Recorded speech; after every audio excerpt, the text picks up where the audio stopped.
আপনি কাকে ভালোবাসবেন বলুন তো? আর বিয়েই বা করবেন কাকে? যেখানেই দেখছেন সেখানেই দেখছেন যে আসলে অমুক মেয়ে ভালো না, অমুক মেয়ে ভালো না। কাকে বিয়ে করবেন?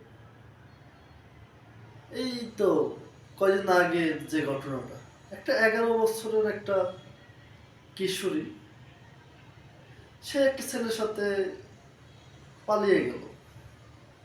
এরপর 2-3 দিন একসাথে ছিল, তারপর যে যার মতো হয়ে গেছে। এই যে বিষয়টা, আপনি কাকে বিয়ে করবেন? যেখানে ক্লাস 5-6 মেয়েরা প্রেম করে, দৈহিক মেলামেশা করে,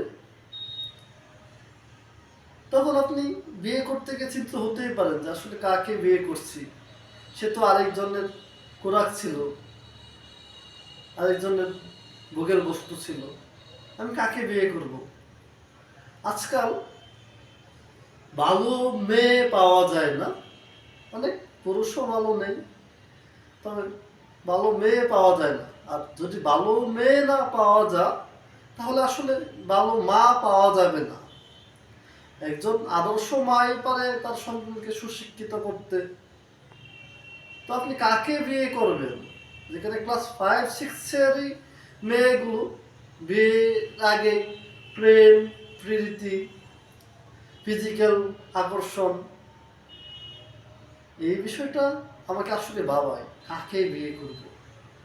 কে হবে আমার জীবন সঙ্গী? যে আমার জীবন সঙ্গী যে হবে, সে কিনা অন্য লোকের ভোগের বস্তু, তাকে কেউ ইউজ করেছে, সে কি আমার বউ হবে? সকলে ভালো থাকুন, সুস্থ থাকুন। আল্লাহ হাফিজ।